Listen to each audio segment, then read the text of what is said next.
Mornings in Plano always start the same way. The sun slowly creeps out from behind the horizon line, painting the sky a soft pink.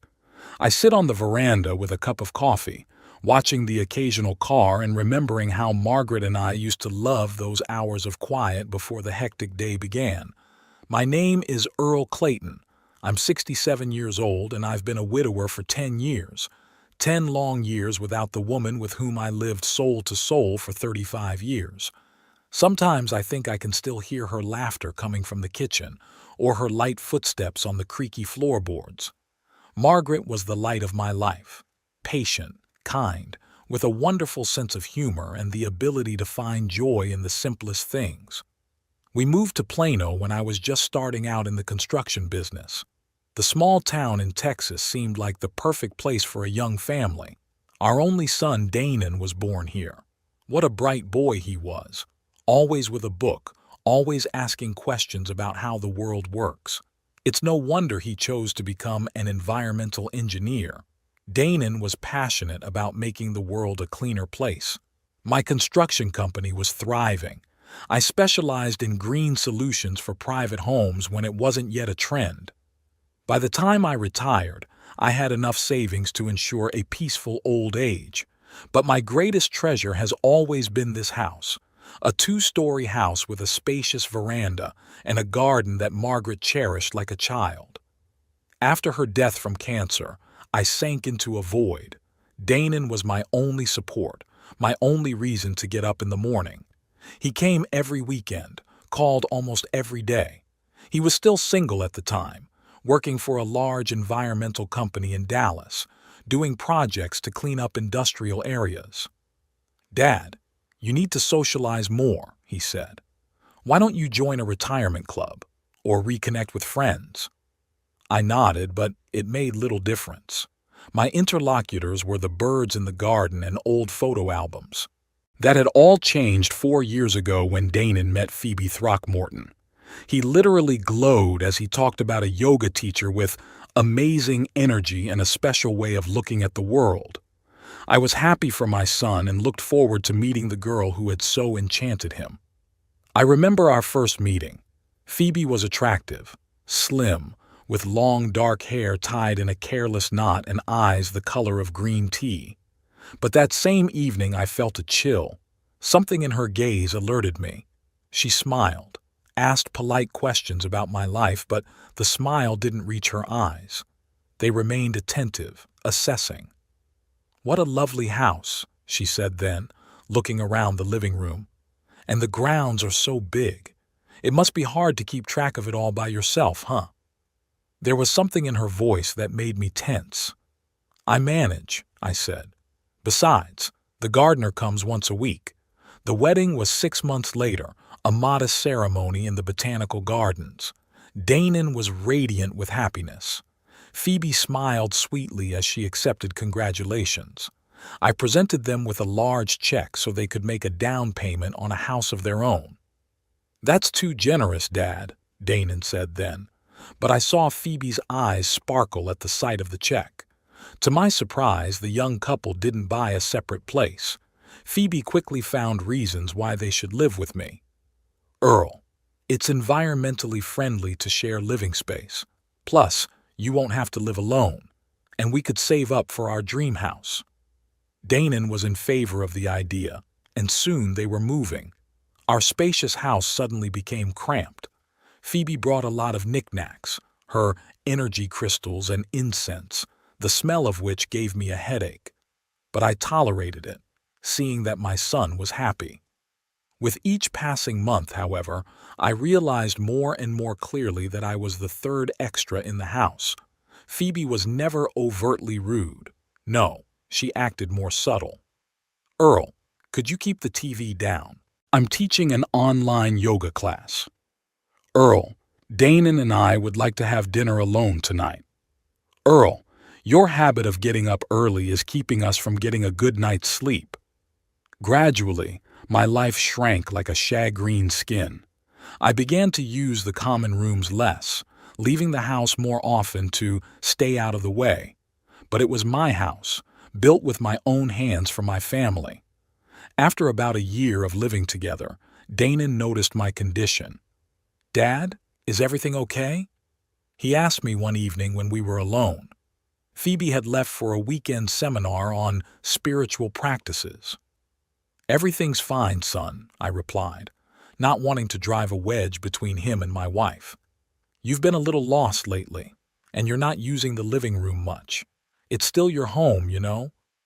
There was so much genuine concern in his voice that I almost told him the truth. But instead, I just kept it to generalities about just getting older and needing less space. Danon didn't seem convinced, but he didn't push it. After that conversation, however, I noticed him watching the interaction between Phoebe and me more closely. 2 years ago, I made a decision that seemed right at the time.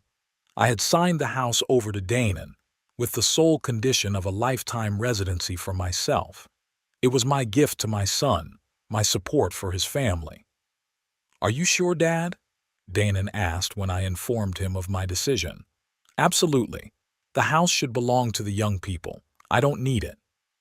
Danon hugged me so tightly I could hardly breathe. Phoebe's reaction, on the other hand, was restrained. She thanked me, but there was a calculating glint in her eyes that I didn't like. After the paperwork was done, I noticed that Phoebe became even more aloof with me. She no longer made any effort to maintain even the semblance of a warm relationship. I was now a guest in their home, not a member of the family.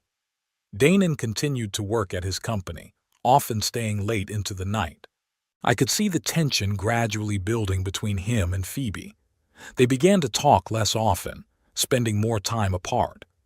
Phoebe left more and more often for seminars and retreats, returning with strange ideas and new demands on the household. And then something happened that turned my life completely upside down. One ordinary Tuesday, 3 weeks ago, the phone rang. Danon had died of a heart attack right on the job. He was only 36 years old. The funeral was a blur. I stood at my boy's casket, unable to believe I had outlived my own child. It's wrong. It's against all the laws of nature. Parents shouldn't bury their children. Phoebe held herself aloof at the funeral. She wore a black dress and dark glasses, which she didn't take off even in church. I didn't see her cry. She spent most of the time socializing with her relatives, a thin woman introduced as her sister and a stern man she called uncle. After the ceremony, there was a memorial dinner at our, now her, house. People talked about Danon, reminiscing about how kind, smart, talented he was. I sat in the corner, unable to utter a word. Phoebe walked between the guests, accepting condolences, but never once came near me. The next week passed in a daze. I barely left my room, couldn't eat, had trouble falling asleep. Pictures of Danon's life flashed before my eyes. Here he was taking his first steps. Here he was walking to school with a huge backpack. Here he was getting his college diploma, glowing with pride. And here he is, being lowered into the ground, forever. Exactly a week after the funeral, Phoebe knocked on my door. I opened it and she came in uninvited, glancing around my room. "We need to talk, Earl," she said coldly, and I noticed that it was the first time she'd ever called me by my first name, not Mr. Clayton, as she had before. "Sure, Phoebe, sit down." She remained standing with her arms crossed over her chest. "I think we'd both be better off if you found another place to stay." I blinked, not believing my ears. "Excuse me?" "The house is mine now, as Danon's wife, and I want to live alone. You need to move out." I felt the blood rush from my face. "Phoebe, we just buried my son, your husband, and you're telling me this now?" She shrugged. "When? A month from now? A year from now?" It had to be said anyway. I own the house and I want to use it as I see fit. "But I have a life estate," I reminded him. "That was a condition when I signed over the house." Phoebe grinned. "The condition is no longer valid. I consulted a lawyer. You can sue, of course, but it's long and expensive, and I can make your life here very unpleasant. I looked at this woman my son once loved and didn't recognize her. Where had gone the sweet, smiling Phoebe who had won my boy's heart? "You have a week to move out," she said icily. "I've already contacted a real estate agent and they can show you some affordable retirement apartments." She turned and left the room, leaving me in a daze. 1 week. She's giving me a week to leave the house where my entire life has been spent, the house where I hold the memories of Margaret and Dannon. I sank down on the bed, feeling my heart pounding. The grief of losing my son was mixed with anger and powerlessness. Do I really have to leave? Is this really what Dannon would have wanted? I didn't sleep a wink that night. I lay staring at the ceiling and thought about my son, about our last conversation, about the way he looked worried and determined at the same time, the way he hugged me tighter than usual, as if he knew it would be the last time we'd see each other. The morning Phoebe left to teach her yoga class, I started packing up my most prized possessions and photos. Not because I was going to give up, but because I didn't trust this woman. I didn't know what she was capable of doing to get me out of the house. I pulled Margaret's old jewelry box from the dresser where I kept important documents, and then my eyes fell on an envelope that hadn't been there before. On it was written in Dannon's handwriting, "To Dad. Open if necessary." With trembling hands, I opened the envelope. Inside was a folded piece of paper, a note from Dannon. I unfolded it and began to read. "Dad, if you're reading this, it means something has gone wrong. I hope you never open this envelope, but I need to back up. I've made arrangements with Wilton Paxton, an old friend of ours. Contact him immediately. He'll explain everything. And remember, whatever happens, I love you. Dannon." I reread the note several times, trying to make sense of it.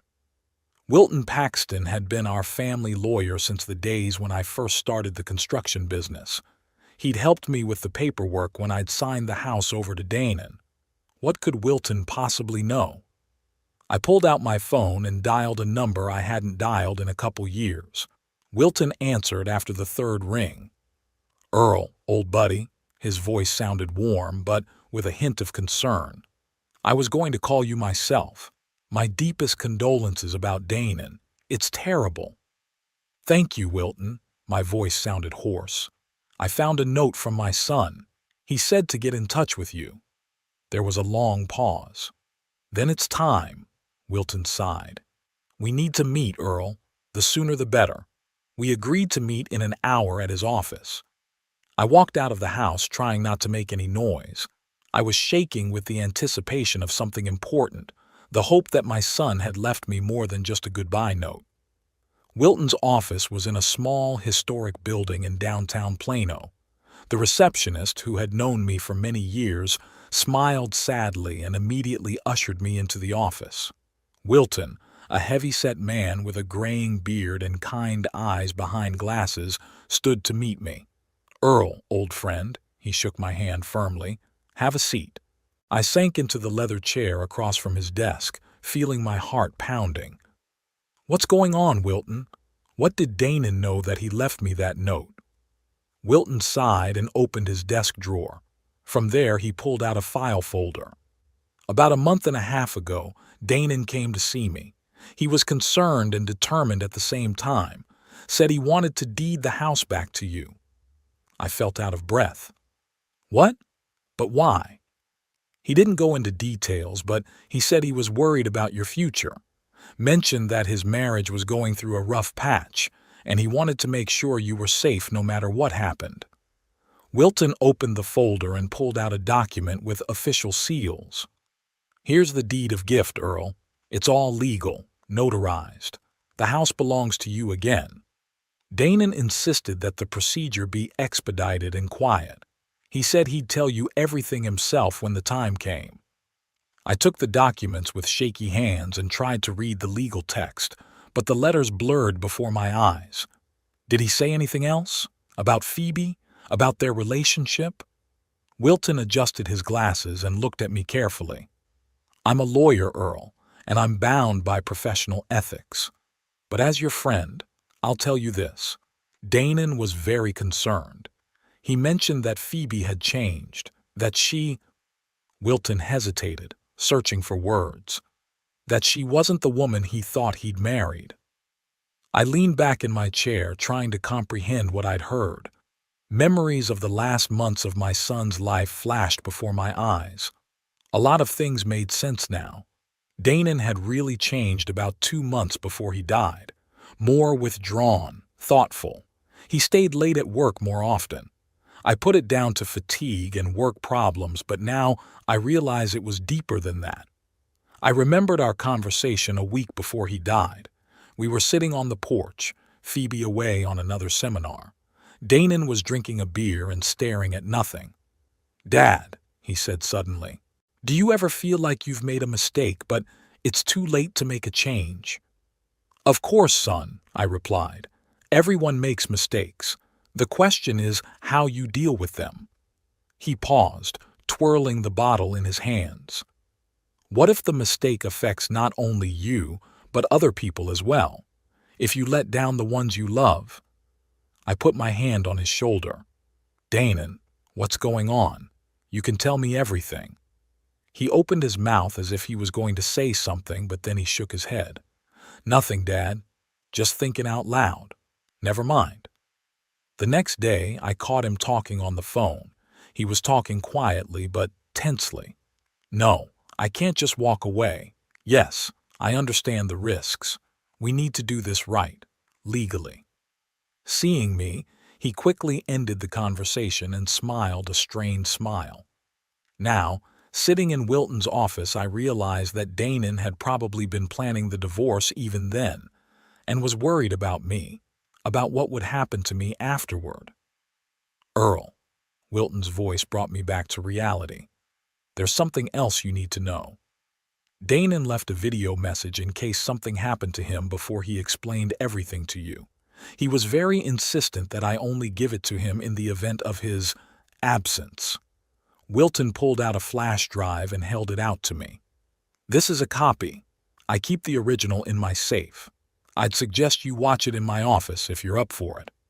I nodded, feeling a lump come up in my throat. Wilton turned on the computer, inserted the flash drive, and turned the monitor toward me. After a few seconds, Danon's face appeared on the screen. He looked tired but determined. "Hey, Dad, if you're watching this video, it means something went wrong and I wasn't able to tell you everything in person. I hope it won't be necessary, but I have to back it up." He ran a hand through his hair, a gesture that always gave away his nervousness. "I signed the house back over to you, not because you asked or hinted. You would never do that. I did it because I realized what a mistake I'd made in tying my life to Phoebe." He sighed heavily. "The last few months I've discovered a lot of things I hadn't noticed or didn't want to notice before. Phoebe isn't who I thought she was. She's self-serving, and her attitude towards you. That was the final straw. I heard her tell her sister on the phone that the old man will be in a nursing home soon, and I laughed. She doesn't even know I heard that conversation. My heart clenched with pain, not at Phoebe's words, but at what my son was going through. I started divorce proceedings, Dad, secretly consulted with lawyers. But before I told her, I wanted to make sure you were protected. That's why I rewrote the house. Wilton will help you if there's a problem. All the paperwork is in order, the deed of gift is legal, and there's nothing Phoebe can do about it." Danon smiled sadly. "I'm sorry I didn't tell you sooner. I didn't want to worry you. You've been through enough since Mom left.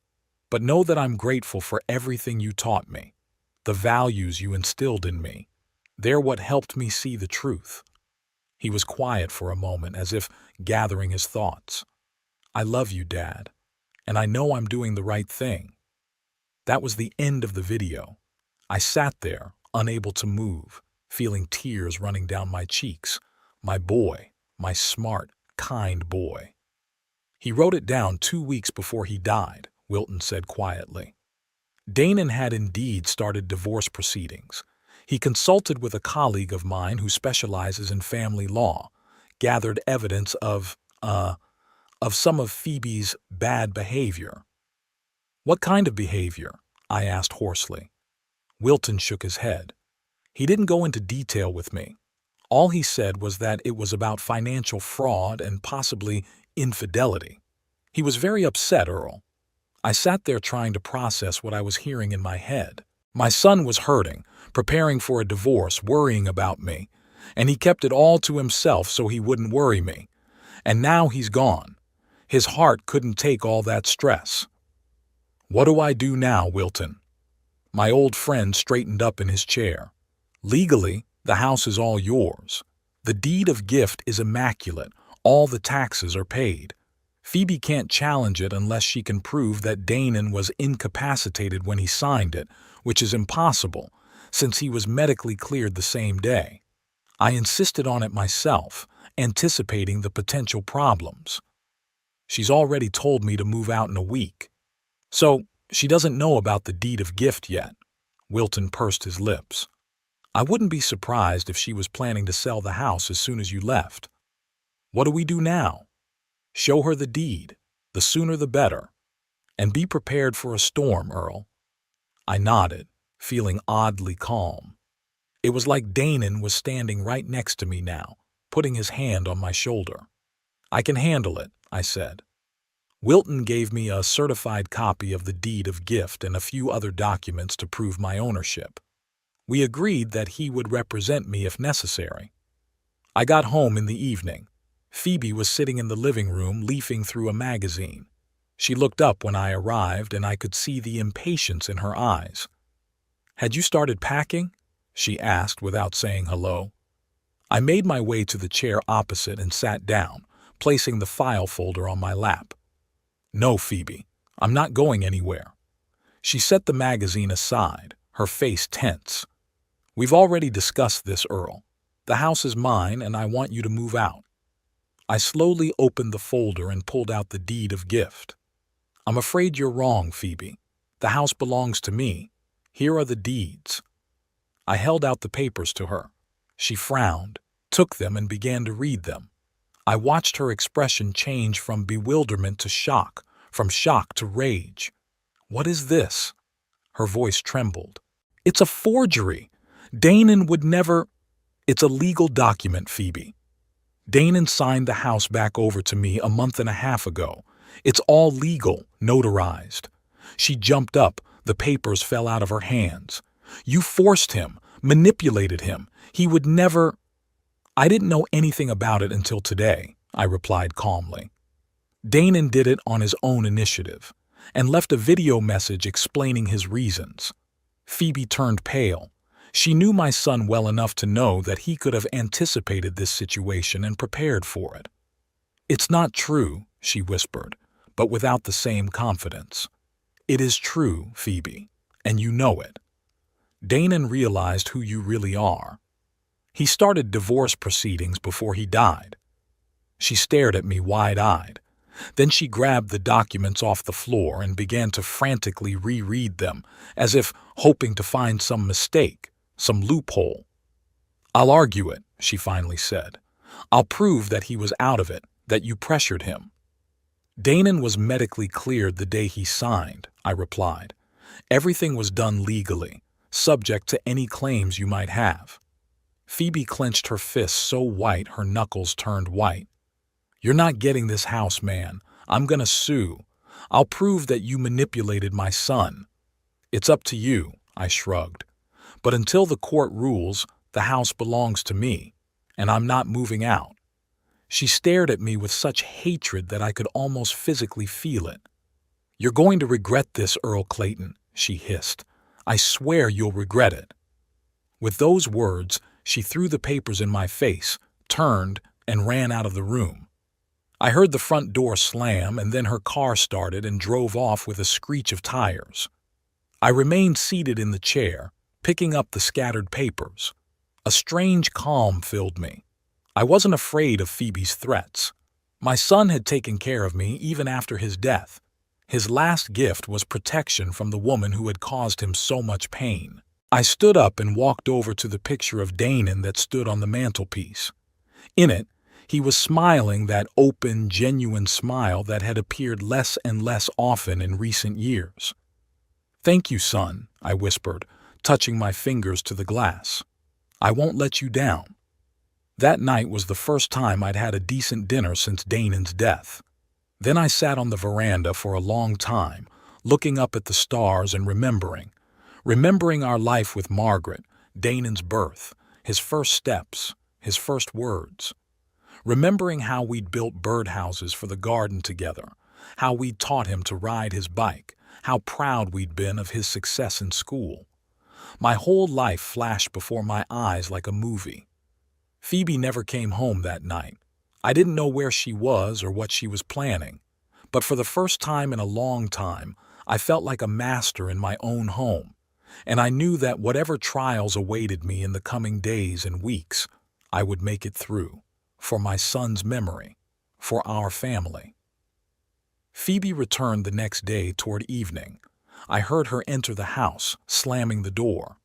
From my room, I watched as she went upstairs to her and Danan's bedroom and soon came down with a small bag of things. She gave me a searing look but didn't say a word. The door slammed, the engine roared, and she disappeared again. I thought it would give me a break, but I was wrong. The very next day, the phone started ringing, first my cell phone, then my home phone. Neighbors, Danan's friends, even a few of my old buddies in the construction business. "Earl, is it true you forged the documents after Danan died?" Gordon Malloy, my neighbor on my right with whom we sometimes played chess, asked. "Clayton, I'm sorry to say this, but Phoebe says terrible things about you in the congregation," reported Martha Lewis, an elderly lady from the church choir where Margaret once sang. "Mr. Clayton, I think you should know that your sister-in-law is accusing you of real estate fraud. Even Peter Howard, the father of Danan's classmate whom we hadn't spoken to in 20 years, called. I patiently explained to everyone that the paperwork was legitimate, that Danan himself, in his right mind, had signed the house back over to me. Some believed, others doubted. But I could feel the web of rumor and speculation weaving around me. On the fourth day after our confrontation with Phoebe, I found an official letter in my mailbox from the law firm of Sterling, Bronson and Associates. They notified me that they were representing Phoebe Clayton. She continued to use my son's last name, and that she was challenging the validity of the house deed, claiming that the document had been signed when Danan was under severe emotional stress and unable to make informed decisions. I immediately called Wilton and read him the letter. "It was expected," he sighed. "Come to my office tomorrow morning. We'll discuss defense strategy." The next day I sat across from Wilton, in the same chair I had sat in a few days earlier when I first learned of my son's behavior. "Their case is weak," Wilton said, looking over the papers. "We have a medical report on Danan's capacity at the time of signing, and we have witnesses to the signing, myself and my secretary Doris. There's a video message where Danan clearly explains the reasons for his decision, and most importantly, there's the deed of gift, which is in order." "But they're still suing?" Wilton shrugged. "It's a pressure tactic, Earl. Phoebe's hoping you'll be scared of the court, the expense, the publicity, and agree to some kind of settlement, maybe selling the house and splitting the proceeds." I shook my head. "That house is all I have left of my family, Wilton. I'm not giving it up." "That's right," he nodded. "We'll prepare a response to their lawyers. In the meantime, I suggest you gather anything that might indicate Phoebe's character and intentions. Any documents, letters, maybe tapes of conversations. Anything that shows her true colors. I came home determined to find anything that might help in the battle ahead. I started with Danan's belongings, which I still couldn't bring myself to sort through. His office, a small room on the first floor, was still as it had been when he was alive. A computer, stacks of papers, pictures on the walls, mostly of the nature he so loved to protect, and a few of our family photos. There were surprisingly few pictures of Phoebe. I started with the desk drawers. The top one held the usual office supplies, bills, receipts. In the second were folders of work papers, the land reclamation projects he was so proud of. And in the bottom, locked drawer, which I opened with a spare key I'd kept since the days when I'd helped assemble this desk, I found a leather notebook. It was Damon's journal. I never knew my son kept a diary. He had always been secretive about his most private thoughts and feelings. I hesitated, not knowing if I had the right to read these entries. But then I remembered Wilton's words about the need to gather evidence, and that Damon seemed to have foreseen the situation I was now in. With a heavy heart, I opened the journal and began to read. The first entries were dated about a year earlier and were mostly about work. Damon wrote about the problems with the river cleanup project, the bureaucracy, his fatigue. Occasionally he mentioned Phoebe, mostly in passing, without much emotion.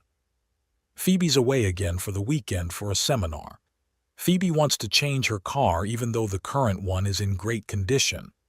Had an argument with Phoebe about my delay at work. But the closer the entries got to the present, the more space the marriage problems took up. Found out today that Phoebe withdrew $3,000 from our joint account without warning. When I asked, she said it was for a refresher course for yoga instructors. But I saw the statement. The money went into some Gabriel Nooks account. Who's that? Phoebe's been criticizing Dad more and more. She says he takes up too much space in the house, that his habits annoy her. Today she said outright that she'll breathe easier when he moves out. I reminded her that I own the house, and the condition of the transfer was that Dad lived there for life. She just snorted and walked away. Overheard Phoebe talking to her sister by chance. She was saying that the old man is ruining her life and that after I die, the first thing she'll do is kick him out the door. After I die, as if she was already planning my funeral. It made me cringe. What is happening to the woman I loved? And finally, the last entry, dated the very day Wilton says Damon executed the deed of gift. Went to Wilton's today. Signed the house back over to my father. Can't risk his welfare. Phoebe's not who I thought she was. Found proof of her connection to Gabriel, several months of deception, and her financial fraud, withdrawing money from our accounts, spending it on him, some dubious investments. When I asked about Gabriel directly, she denied it, called me paranoid. But I saw their texts, their meetings on her phone calendar. I started divorce proceedings, but before I tell her, I need to protect my dad. He's already lost his mom. I'm not going to let him lose the house as well. I closed the journal, feeling a lump rise to my throat. My boy had suffered, struggled with betrayal, tried to protect me all alone, not wanting to disturb me. And then his heart gave out. I carefully put the diary back in the drawer. It wasn't just evidence for the trial. It was my son's final testimony of love. And I couldn't let his last will be broken. That same day, I decided to contact Damon's colleague, Rory Balcom. My son had often mentioned him as a close friend from work. Maybe he knew something more? It wasn't hard to find Rory's number. It was listed in Damon's contacts on his home computer. I dialed the number, mentally preparing myself for an awkward conversation. Rory Balcom speaking, a cheerful male voice answered. Hello, Mr. Balcom. This is Earl Clayton, Damon's father. There was a pause. Mr. Clayton, my deepest condolences. Damon was a wonderful man and friend. Thank you, Rory. I'm calling because I need to know something about the last weeks of my son's life. It's important. Of course, anything I can do to help. I took a deep breath. Did Damon ever talk to you about problems in his marriage? About Phoebe? Pause again. Longer. Mr. Clayton, I'm not sure I should. Please, Rory. I'm not asking out of idle curiosity. Phoebe is trying to challenge Damon's last will and testament, and I need to defend myself. Another pause, then a sigh. Yes, he's been talking, especially in the last few months. He's been, very upset. What exactly did he say? That he discovered her infidelity with some spiritual instructor, Gabriel, that she was spending their joint money on him, on some dubious seminars and investments, and that she, wasn't very nice to you. Did he mention the divorce? Yes. Rory's voice grew quieter. He was consulting with lawyers, gathered evidence. He was very methodical about it, as he was about everything, and very worried about you, about how it would affect you. Did he say anything about the house? Yeah. He said he'd signed it back over to you to protect it from Phoebe. I even talked him out of it at first, suggested he wait until after the divorce. But he was adamant, said he couldn't take the risk, that he had to make sure you were safe no matter what happened. I covered my eyes, feeling a new wave of gratitude for my son. Thank you, Rory. That's very helpful. If it becomes necessary, would you be willing to testify in court? Of course, Mr. Clayton. Anything for Danon. He was my best friend. One more question, Rory. Do you know anything about Danon's diary? The diary? Rory sounded surprised. Oh, you mean his leather notebook? Yeah, he was always carrying it around, making notes in it, especially lately. I once asked him jokingly if he was writing a novel, and he said seriously, "No, I just want to make sure the truth doesn't get lost." After talking to Rory, I decided to go through Danon's diary again, more carefully, and I discovered something I hadn't noticed on my first cursory reading. There was a secret pocket in the back cover, and in it was a flash drive and a note. Copies of all evidence. I turned on the computer and inserted the flash drive. On it were folders of files, neatly sorted by date. Screenshots of correspondence between Phoebe and someone named Gabriel, photos of their meetings, apparently taken by Danon himself or a private investigator he'd hired, bank statements showing strange transactions, and most shocking of all, audio recordings of Phoebe's conversations with her sister and this Gabriel. I opened one of the audio files and heard Phoebe's voice. It's just the old man getting on my nerves, always walking around with his mournful look, reminiscing about his wife, like he's the only one who's lost a loved one. And the house is in Danon's name only on the condition that his daddy can live there until he dies. Can you believe that? He could live another 20 years. 20 years I have to put up with him in our house. Sister's voice. What does Danon say? Danon adores his daddy, thinks he's the wisest man in the world. It's making me sick, but that's okay. I'm slowly building tension between them. And then, when the time comes, what are you talking about, Phoebe? A chuckle. Nothing in particular, sis. It's just that Earl isn't getting any younger, and old people belong in nursing homes. And if he suddenly becomes incapacitated, I turned off the tape, feeling myself flush with anger. Now I understood why Danon had been so concerned, why he'd been in such a hurry to get the house reissued. I gathered up all the materials I'd found, the diary, the flash drive, printed out the most important documents and called Wilton. I found proof, I said. A lot of evidence. Good, Wilton sounded pleased. Bring it back tomorrow. My team and I will review the material and prepare to meet with Phoebe's lawyers. Does she know what we found? Not yet, and it's best she doesn't until she does. The element of surprise could play right into our hands. I couldn't sleep for a long time that night. Thoughts of Danon, of his suffering, of Phoebe's betrayal. I couldn't rest. I went out onto the veranda where my son and I often sat, talking about everything. The stars shone brightly in the Texas night sky. I won't let you down, son, I thought as I looked at the constellations that Danon so loved to show me. Your final gift will not be in vain. The next morning, as I was about to take the materials to Wilton, I got a call from Martha Lewis, the lady from the church choir. Earl, honey, I have to warn you. Phoebe's been going around the neighborhood saying horrible things, that you forced Danon to sign the papers, that you threatened to evict them both if he didn't agree, that you took advantage of his illness. Sickness? I interjected. What are you talking about, Martha? She claims that Danon was depressed, that he was taking strong antidepressants that were affecting his judgment, and that you took advantage of that. I felt anger boiling up inside me. Danon had never suffered from depression, never taken antidepressants. It was a pure lie. Martha, it's not true. Danon didn't have any mental problems. He was completely healthy and capable. That's what I thought, Martha sighed.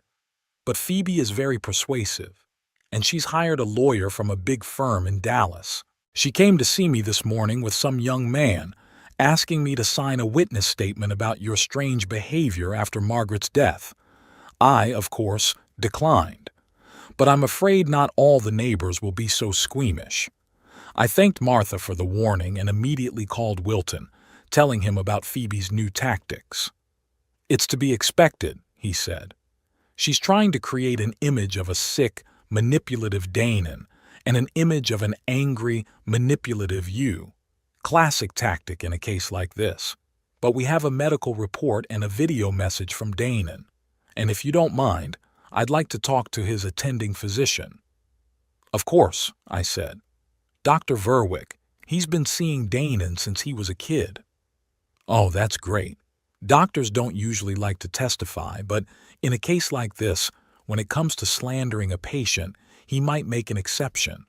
We agreed to meet in an hour, but before I could leave the house, the doorbell rang. There was a young man in a business suit carrying a briefcase. Mr. Clayton, my name is Corey Danner. I represent Mrs. Phoebe Clayton. Here's the subpoena and a copy of the lawsuit. He handed me the envelope and, without waiting for an answer, turned and walked away. I opened the envelope. Phoebe's suit sought to invalidate the deed of gift on the grounds that Danon had allegedly been heavily medicated and psychologically pressured by me. She claimed that I had manipulated my son by taking advantage of his emotional vulnerability and dependence on me. Reading these absurd accusations, I felt not so much anger as deep sadness. Would this woman so sully my son's memory, so distort our relationship, just to get a house? I carefully folded the papers back into the envelope and left the house.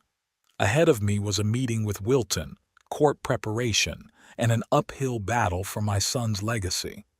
On the way to Wilton, I reflected on how strangely life turns.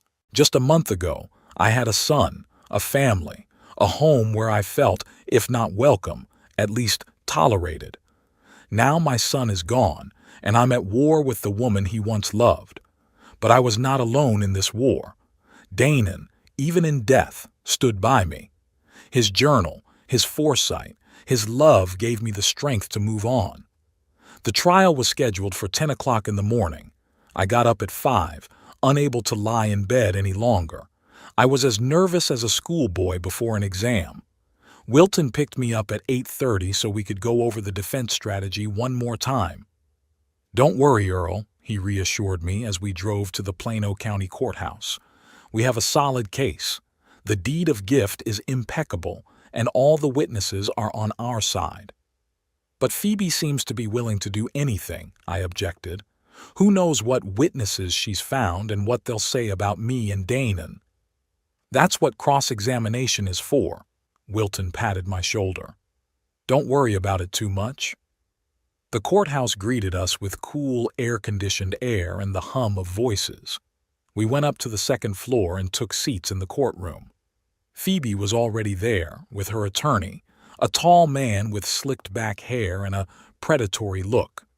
She sat with her back straight, dressed in a strict black suit with an expression of offended innocence on her face. I looked toward the doors, expecting to see our witnesses.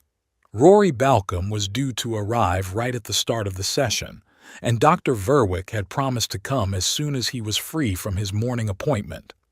Wilton assured me that both would certainly be there. At precisely 10 o'clock, the judge entered the room, a plump man of about 50, with a good-natured face and shrewd eyes. He introduced himself as Judge Robert Hollingsworth and announced the beginning of the hearing in the case of Clayton v. Clayton. The first to speak was Phoebe's attorney, who introduced himself as Miles Bronson of Sterling, Bronson and Associates.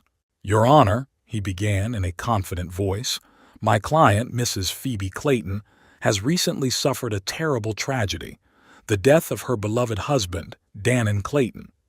No sooner had she recovered from this blow than she discovered that her father-in-law, Mr. Earl Clayton, was claiming rights to the house where the young family had lived, claiming that shortly before his death, his son had signed the property over to him." Bronson paused, looking around the room. "We intend to prove that the so-called deed of gift, if it exists at all, was signed under duress when Dannon Clayton was under severe emotional stress, possibly under the influence of powerful medications and not fully aware of his actions. In addition, we believe that Mr. Earl Clayton took advantage of his son's vulnerable state and manipulated him using his parental authority." I felt anger boiling up inside me, but Wilton put a hand on my shoulder warningly, urging me to remain calm. "We will present testimony from family acquaintances that, in the last months of his life, Dannon Clayton was depressed, suffered from depression, and often complained of pressure from his father," Bronson continued.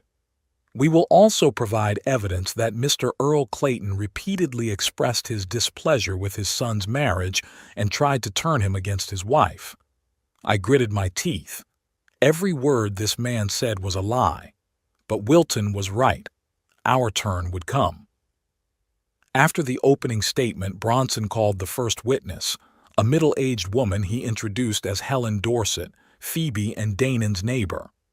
"Mrs. Dorset, how long have you known the Clayton family?" About 3 years. My husband and I moved to the same street when the young Claytons were already living there." "What did you find the relationship between Dannon and his father to be like in the final months before Dannon's tragic passing?" Helen adjusted her glasses and cast me an apologetic glance. They seemed tense. Dannon often looked upset after visits from his father or phone conversations with him. "Did Dannon ever tell you that his father was pressuring him?" "Objection, Your Honor," Wilton jumped in. "That's a leading question." "Sustained," the judge nodded.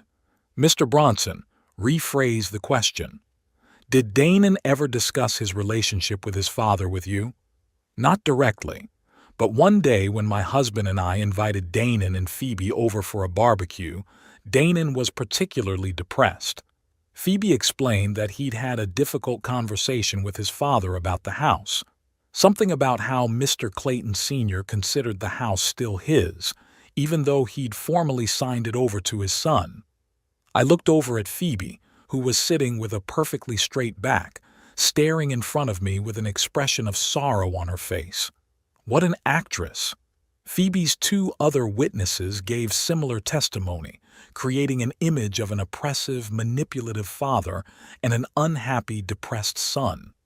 It was all the exact opposite of the truth, and I could barely restrain myself from jumping up and screaming about it.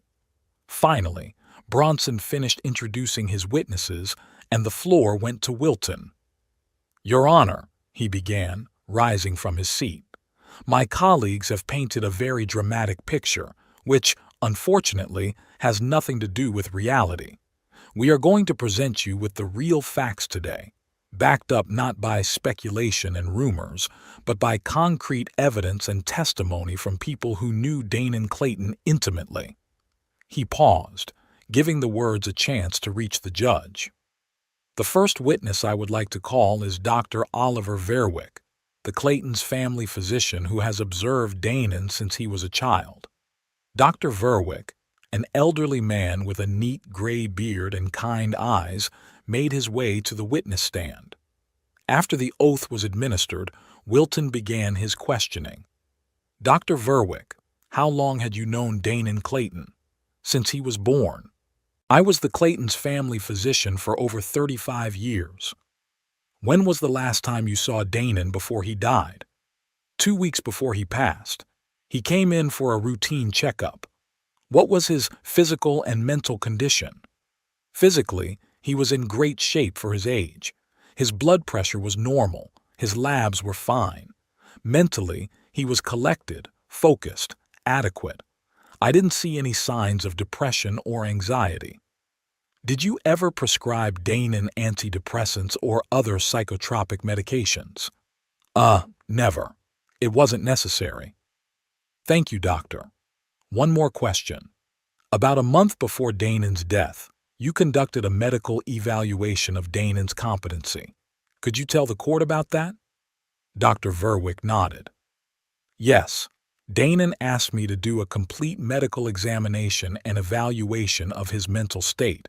Said it was necessary for some legal formalities.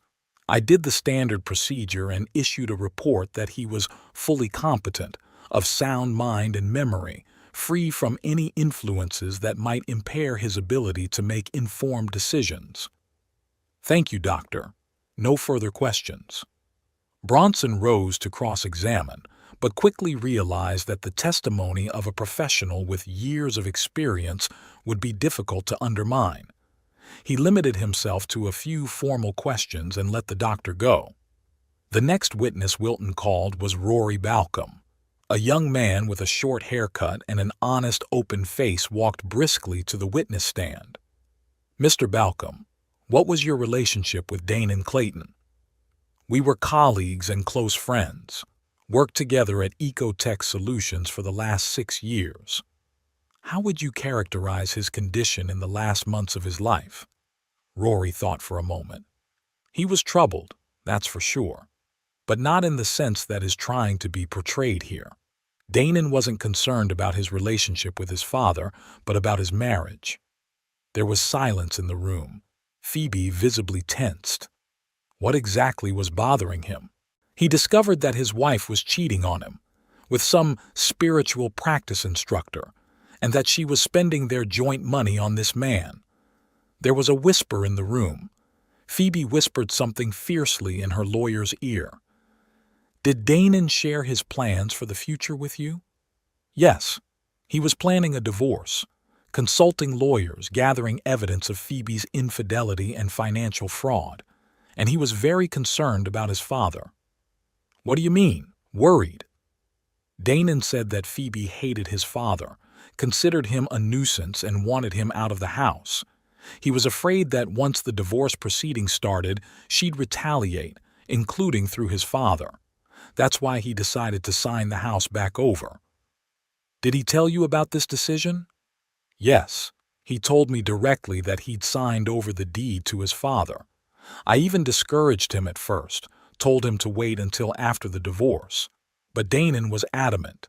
He said he had to be sure his father would be all right, no matter what happened. Bronson jumped up from his seat. Objection, Your Honor. These are all unsubstantiated allegations. We have no proof that such conversations actually took place. Your Honor, Wilton replied calmly, we do have such evidence. With the court's permission, I would like to introduce Danon Clayton's personal diary, discovered by his father after his son's death. The judge nodded and Wilton handed the diary to the bailiff. In this diary, Wilton continued, Danon details his deteriorating relationship with his wife, his suspicions later confirmed of her infidelity and financial fraud, and his decision to sign the house back over to his father to protect him. The judge went through the diary carefully, lingering on the bookmarked pages. The court accepts the diary as evidence, he finally said. Mr. Bronson, you may continue to cross-examine the witness. Bronson, clearly knocked out, began asking Rory questions in an attempt to undermine his credibility with the court. Weren't he and Danon just drinking buddies? Was he not exaggerating the closeness of their friendship? Did he have no personal grudge against Phoebe? Rory answered calmly and confidently, not giving in to provocation. After his questioning, Wilton called me as a witness. Sitting on the witness stand, I talked about our relationship with our son, how he had changed in recent months, the conversation on the veranda, how I had found the diary and the flash drive with the evidence. Mr. Clayton, Wilton asked, have you ever pressured your son to sign the house back over to you? Never, I answered firmly. I did not even know of his intentions until I received the deeds from you after his death. Did you ever express any dissatisfaction with his marriage to Phoebe? No. I wanted my son to be happy.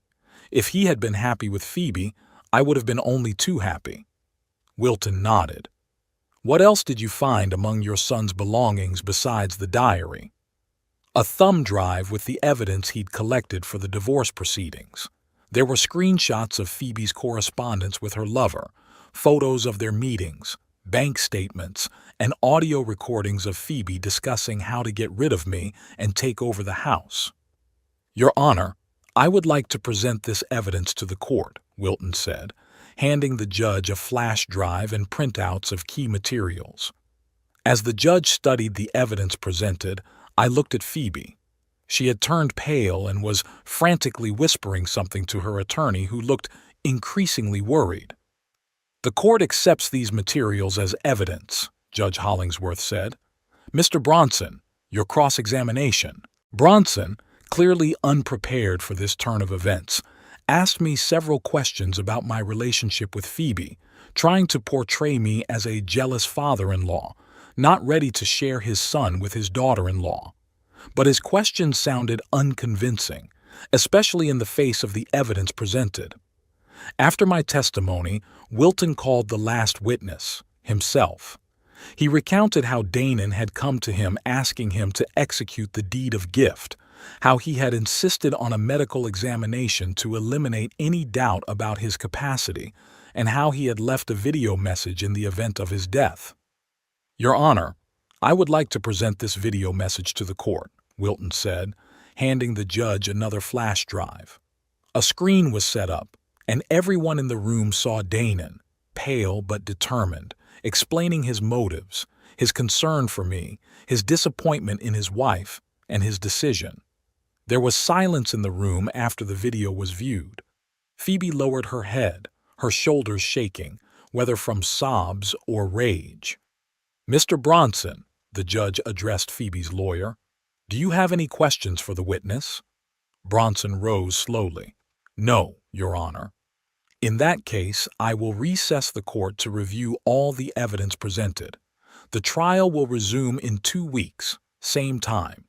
He struck the gavel, and the session was adjourned. As I left the courtroom, I noticed Phoebe saying something vehemently to her attorney. She threw me a hateful look and quickly walked out the side door. It went even better than I expected, Wilton said as we left the courthouse. The judge is clearly impressed with our evidence. I'm pretty sure the ruling will be in our favor. Thank you, old friend. I shook his hand. I couldn't have done it without you. Thank your son, Earl. He's got it all figured out. We agreed to meet in a few days to discuss further strategy, and we went home. That evening, I got a call from Wilton. Earl, I just got word that Phoebe fired Bronson. Apparently, she's looking for a new lawyer or dropping the suit altogether. Is that good news? More like cautiously optimistic, but I'd advise you to be especially careful in the coming days. Phoebe's backed into a corner which makes her unpredictable. What do you mean? She may try to, get or destroy some evidence. Do you have an alarm system in your house? No, never needed one. I'd recommend at least a rudimentary security camera, for your own safety and in case she tries to break in while you're away. I thought about Danon's diary, the evidence flash drive, the video message. We had copies of all that stuff, but I kept the originals at home. Okay, Wilton, I'll get on it tomorrow. The next day, I bought a set of wireless surveillance cameras from a local electronics store and installed them at the front door, the back door, and in the hallway leading to Danon's office where all the documents were kept. The cameras were connected to my smartphone and I could see what was going on in the house at any moment. 3 days passed. Phoebe hadn't shown up, and I was beginning to think Wilton's fears were in vain. Perhaps she had simply decided to drop the suit and seek happiness elsewhere. That evening I was to meet Wilton in town to discuss some details of our defense.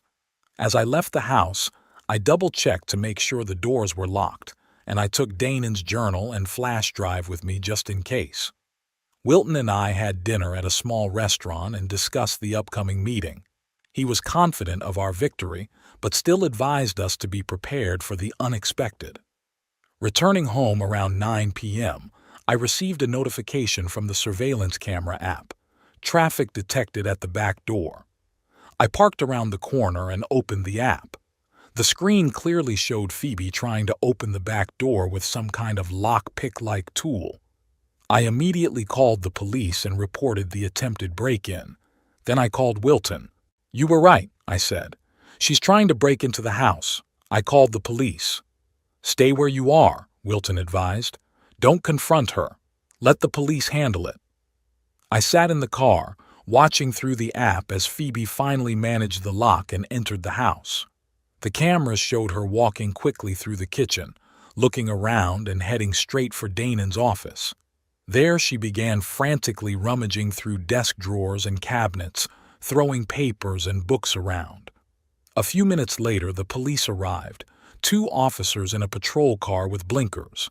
I got out of my car and approached them, explaining the situation. We walked up to the house together. One of the officers knocked on the door. "Plano Police! Open up!" There was a rumble inside as if something had fallen. A few seconds later, the door opened and Phoebe appeared on the doorstep, disheveled and clearly frightened. "What is it, officer?" "Ma'am, we've had a report of trespassing in this house," the policeman said. "This is my house," Phoebe exclaimed. "I used to live here with my husband." "The house belongs to me," I said calmly, showing the papers I'd always carried with me since this story started. "And I have a videotape of this woman breaking in the back door." The officers looked at each other. "Ma'am, you're going to have to come with us to the station to testify." Phoebe went pale. "You have no right. This is a misunderstanding. I just came to get my things." "Through the back door, with a lockpick?" said the second officer who was examining the door.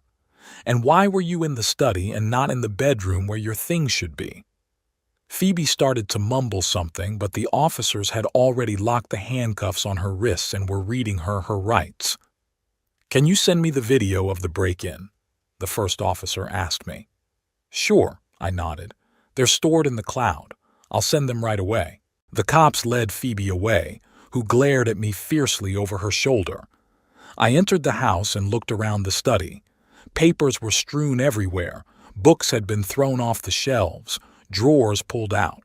It was obvious she was looking for the journal and the flash drive, but she couldn't find them because I had them with me. I called Wilton and told him what had happened. "Great," he said. "It's another nail in the coffin of her lawsuit. Trespassing, attempted destruction of evidence. The judge will be thrilled." The next morning, I went to the police station to give a formal statement about the break-in. The officer taking the statement said Phoebe had spent the night in a cell and was released on bail in the morning. She faces charges of trespassing and attempted theft or destruction of personal property. "Do you want to proceed with the case?" the officer asked. "Or are you ready to withdraw the plea?" I thought of Danon, of his suffering, of his last will. "Continue," I said firmly. "This is not just a hack. This is an attempt to destroy my son's memory and devalue his last will." The officer nodded understandingly and continued filling out the paperwork. When I returned home, I found another letter from the lawyers, this time from a new firm, Jameson, Frost and Company. They advised that they were now representing Phoebe Clayton in a contested deed of gift case and asked that the next court hearing be postponed to a later date due to the need to review the case file. I gave the letter to Wilton, and he said this is a standard delaying tactic. They realized they were losing and now they're trying to buy time, he explained. Maybe they're hoping you'll get tired and settle, or that some evidence will disappear, witnesses will change their minds. But we're not going to give them that opportunity. The day of the final trial was clear and cool. Autumn in Plano was always my favorite time of year, the leaves turning golden and purple, the air fresh and clear. Margaret loved fall. Danon did too. I put on my only decent suit, the same one I'd worn to my son's wedding. I tied my tie with trembling hands. Today, everything was going to be decided.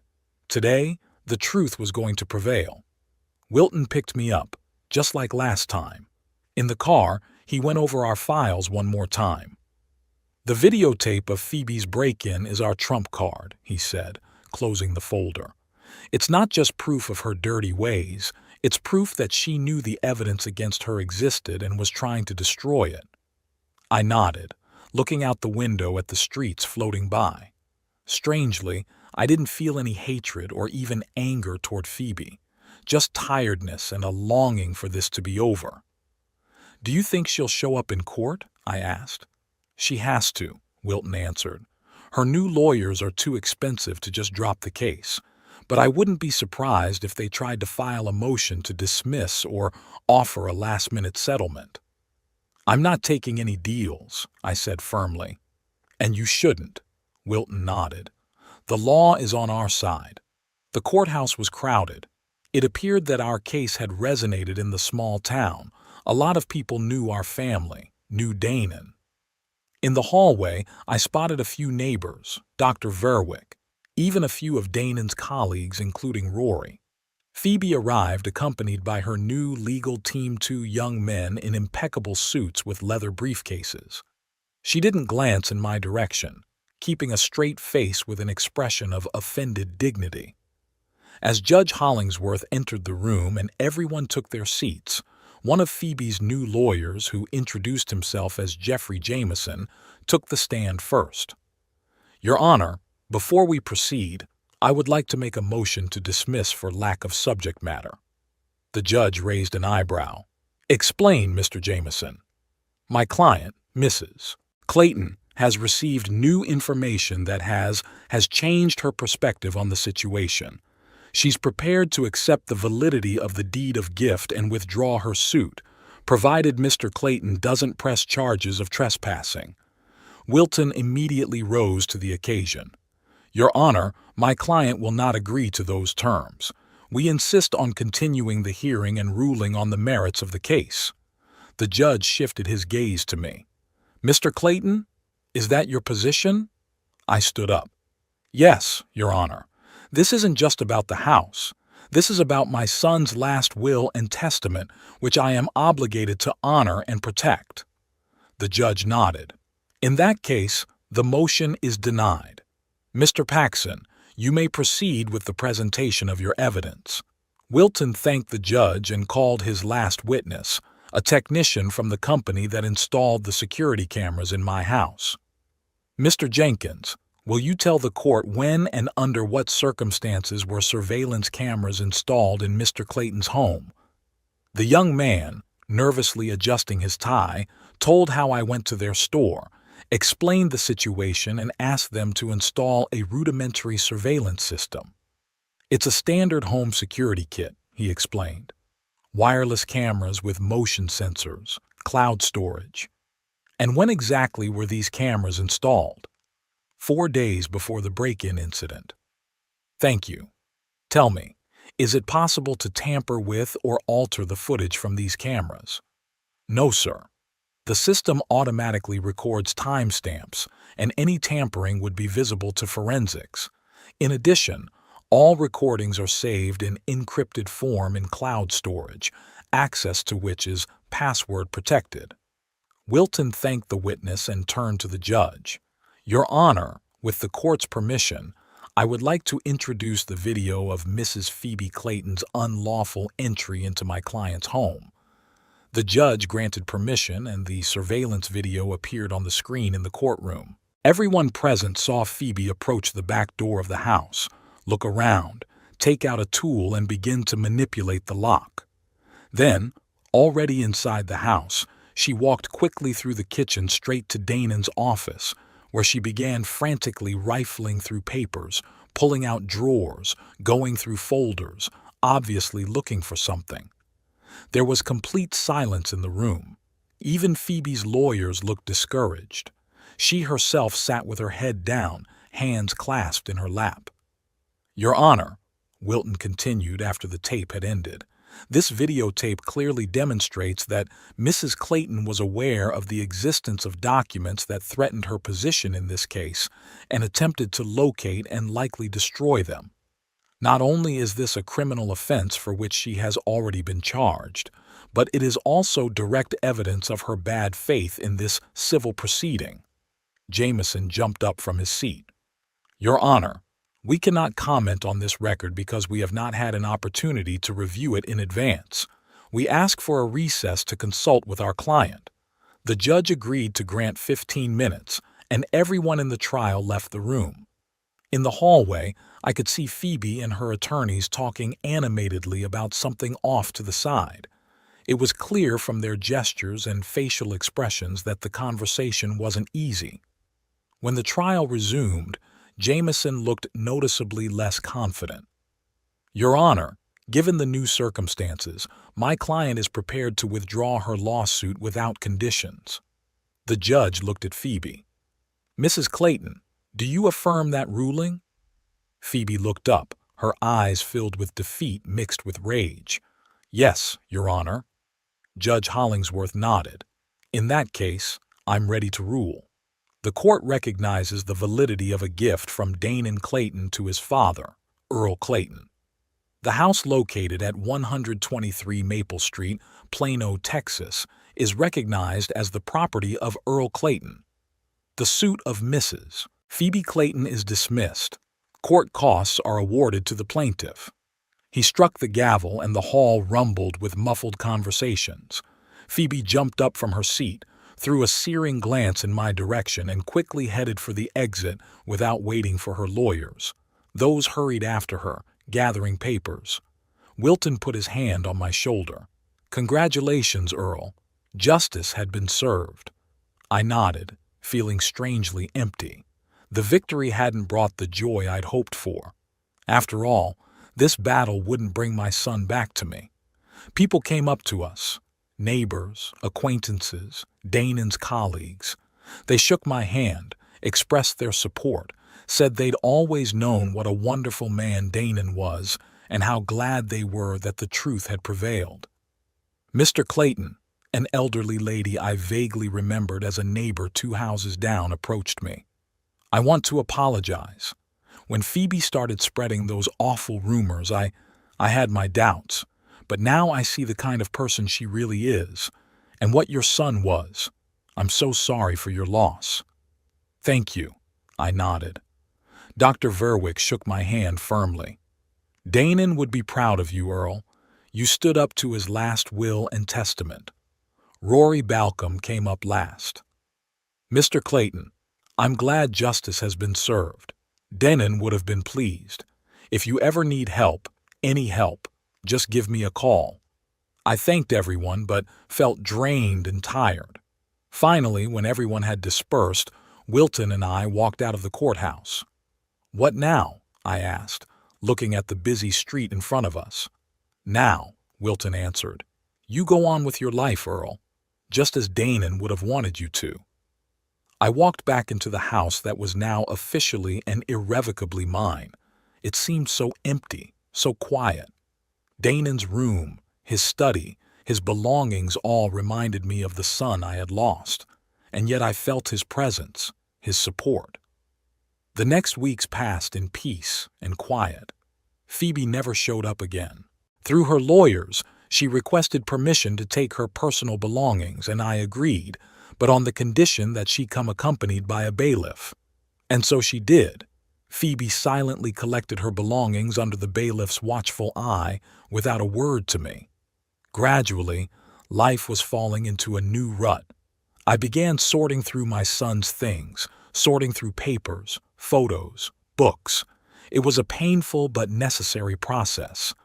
I found some solace in it, like having one last conversation with Danon, one last chance to get to know him a little better through the traces he'd left behind. One day, while sorting through his desk, I found a folder with sketches of a project Danon had been working on shortly before his death. It was a plan to redevelop an old industrial neighborhood in Plano into an environmentally friendly area with affordable housing for students and young professionals. Danon always said that the city lacked affordable apartments for young people, especially community college students, many of whom had to spend hours commuting from neighboring towns. This finding got me thinking. Our house was too big for one person. The second floor, where Danon and Phoebe's bedrooms and guest room used to be, was empty. What if... The next day I called my old friend Harris Jennings, an architect with whom I had once worked in the construction business. "Harris, I have an idea and I need your advice." We met and I outlined my plan to him, to convert the second floor of the building into 3 small separate apartments for students, separate entrances, minimal renovations, and keeping the overall look of the house. "It's doable," Harris said after studying the layout. "It would require remodeling, separate utilities, permits, but it's doable. Are you sure you want to do this, Earl? Students can be noisy." "Noise is life, Harris," I replied. "This house has been quiet for too long. The paperwork and renovation process had taken months.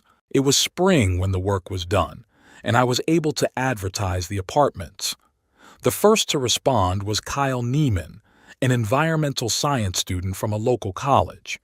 When he came in for an interview, I was struck by his resemblance to young Danon not in appearance, but in the way he spoke, in his passion for his work, in his genuine interest in environmental issues. "I'm working on a project to clean up the city's lake," he said with such enthusiasm that I smiled. "We are using a new biofiltration technology. If everything works out, it can be applied to other reservoirs." "My son was an environmental engineer," I said. "He would approve of your project." Kyle's eyes lit up. "Really?" I'd read several of Engineer Clayton's papers on industrial land reclamation. He was an innovator in the field. We talked for another hour, about Danon's projects, about today's environmental issues, about how small decisions can lead to big changes. At the end of the conversation, I knew Kyle would be my first tenant. Soon others were found. Elisha Tanner, a history student, quiet and reserved but with sudden bursts of enthusiasm when the conversation turned to her major, and Vince McCoy, an information technology major, a bit scruffy but friendly and always willing to help with any computer or smartphone problems. The house filled with life. In the evenings there were often muffled voices from upstairs, laughter and sometimes music. Not too loud, my tenants were quite tactful. On weekends they would sometimes gather on my veranda and I would treat them to coffee and stories of old Plano. 6 months had passed since the trial. May was particularly warm and sunny, and the flowers in the garden, once planted by Margaret, were blooming profusely, filling the air with fragrance. On one such day, I received an unexpected letter from Rory Balcom. He wrote that he had accidentally bumped into Phoebe in Austin, where he was traveling to a conference. She was with a man she introduced as her fiancé, Gabriel Nook. They had, she said, moved to Austin a few months ago and were planning to open their own spiritual practice center. "Thought you should know," Rory wrote. She seemed quite content with her life, as if Danon had never existed. It upset me, but then I thought maybe it was for the best. She lives her life, we live ours. And Danon's memory stays with those who truly loved him. I folded the letter and decided it was time to visit my son. I took a bouquet of wildflowers, which he always preferred to lush roses, and drove to the cemetery. Danon's grave was well maintained. I came here every week, cutting the grass, removing leaves, sometimes just sitting there and telling him the news, as if my son could hear me. "Hi, son," I said, placing the flowers on the headstone. "I've got news. Do you remember Phoebe? She moved to Austin with that Gabriel guy. I hope they'll be happy, or get what they deserve. Either way, she's out of our lives." The wind rustled in the leaves of the trees as if it were an answer. "I also did something I think you'd like. Remember how you always said there wasn't enough student housing in town? I converted the second floor into apartments. There's 3 young guys living there now. One of them, Kyle, is an environmental studies major like you. He's working on a lake cleanup project. You'd approve." I was quiet, listening to the silence of the cemetery, broken only by bird song. "Thank you, son, for everything, for protecting me even after you were gone, for being who you were. I miss you every day. But now I know I can move on. You gave me not only a roof over my head, but a new purpose to help young people like you always wanted." On the way back, I stopped by the college where I picked up Kyle after class. We agreed that I would show him some of Damon's old blueprints that might be useful for his project. On the way home, Kyle talked about his plans, his new water purification methods, and how important it was to preserve nature for future generations. I listened and smiled, thinking about how Damon would have said the same thing, probably in the same words. In the evening, sitting on the veranda with a cup of coffee, I looked up at the stars and thought about the strange twists and turns of fate, about how a loss can turn into a new beginning, about how my son, even after leaving, continued to care for me and even, in a way, guide my life. Now my house was once again filled with voices, laughter, and life boiling over. And though the pain of loss would never completely go away, I knew that Damon would have approved of my choices, approved that his home had become a haven for those who strove for knowledge and a better future, as he himself had once done. That night, for the first time in a long time, I fell asleep with a light heart, without nightmares or troubling thoughts. I dreamed of Damon, smiling, calm, standing on the lake shore with a fishing rod, just like when we used to go fishing on weekends as kids. He turned to me and said, "That's right, Dad. It's just the way it's supposed to be." When I woke up in the morning, I felt peaceful. Life went on. Not the same life as before, but still a life in which there was room for both the memory of the past and hope for the future. From upstairs came the muffled voices of my tenants going to class. I went upstairs to make coffee. The day promised to be good, and so did all the days that followed. I no longer felt like a lonely old man lost in a house that was too big. I was a man with a purpose, with a new family, not by blood, but by spirit. And I knew that Damon, wherever he was now, approved of that.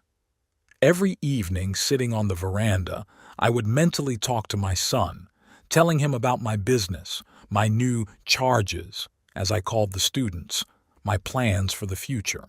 And though he could not answer, I felt his presence in every corner of the house, in every rustle of leaves in the garden, in every ray of sunlight coming through the window. His last gift, this house, was not just a defense against Phoebe's greed, but a new beginning for me, a life where I could carry on my son's work, helping young people, giving them a piece of the wisdom and kindness I'd once invested in Damon. And when Kyle, excited and happy, came running in to tell me that his lake cleanup project had been approved and a grant had been awarded for implementation, I felt that somewhere out there, beyond our comprehension, Damon was smiling at the sight of it all. Life went on, and there was still room in it for love, hope, and new beginnings, even for a 67-year-old widower who had lost his only son. Sometimes, sitting in the quiet of my room, I would reread Damon's journal, tracing his journey from happy newlywed to disappointed husband, from trusting man to one who had to make a difficult decision to protect his father. And each time, I thanked him for that final gift, not only for the house, but for the lesson of love and care he taught me by his act. Phoebe and her new fiancé faded into the distance, as if they had never been in our lives. I'd heard that their spiritual practice center in Austin wasn't doing well, too much competition, too little real substance. But I didn't care about that. I didn't wish them harm, but I didn't wish them well, either, just that they lived their lives, far away from me and the memory of Damon. I, on the other hand, had found a new vocation. In addition to renting apartments to students, I started helping Kyle with his environmental project, not as a specialist, of course, but as a person with experience in construction and organization. We went to the lake together, discussed the layout of the biofilters, and I advised him on how to interact with contractors. "You remind me of my grandfather," Kyle once said. "He too was always willing to help, to share his experience. Thanks to people like you, young people have someone to learn from." Those words touched me to the core. I had never thought of myself as someone to learn from. But now, in this new chapter of my life, I began to realize that decades of experience can indeed be useful to someone else. Elisha, my history student, often asked me to tell her what Plano was like in the 60s and 70s. She recorded my memories for her oral history project on the city, and Vince helped me master the computer and smartphone at a level I'd never dreamed of before. We became a strange but tight-knit family, not related by blood but united by a common home and mutual support. I cooked for them on weekends. They helped me with the hard work in the garden. We celebrated holidays, birthdays, successful exams together.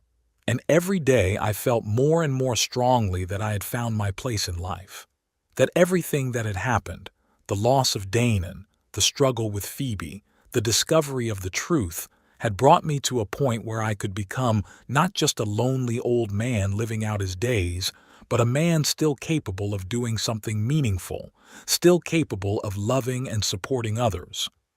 That day, exactly 6 months after the final court hearing, I drove to the cemetery again. I took Kyle with me. He'd been asking for a long time, saying he wanted to meet Danon, to honor the man whose work had inspired his choice of profession. We stood at the grave and I talked about my son, his childhood, his youth, his professional accomplishments. Kyle listened with genuine interest, sometimes asking questions. "You know, Mr. Clayton," he said when I stopped talking, "I think your son would be glad that his home lives on, that it still has room for dreamers and those who want to make the world a better place." "I think you're right, Kyle," I replied, looking at the headstone. Danon had always been a generous man. He knew how to share not only things, but knowledge, inspiration, support. We fell silent, listening to the bird song and the rustling of leaves. "Danon's last gift," I finally said, "was more than just a home. It was an opportunity to start a new life, to continue what was important to him, helping others, caring for nature, creating a community of like-minded people." Kyle nodded and placed the small stone he'd brought with him, a smooth, water-polished river-naked stone, on the grave. "It's from the shore of the lake we're cleaning up," he explained. I thought he'd like to know that his ideas live on. On the way home, we stopped at a plant nursery and bought some seedlings for the garden. Danon had always wanted to plant more trees there, but kept putting it off for a future he didn't have. In the evening, all my tenants gathered in the backyard and we planted the trees together. Elisha suggested naming each one after someone we had lost but wanted to remember. The first tree, of course, became Danon. The second one I named Margaret. Kyle, Elisha, and Vince also found names for the rest of the saplings. Looking at these young people planting trees that will probably outlive them, I realized that this is what life is all about, creating something that will be left behind, passing on your wisdom to the next generation, being a link between the past and the future. Danon gave me more than just a house. He gave me a new purpose and meaning in life, and for that, I will be grateful to him for the rest of my life.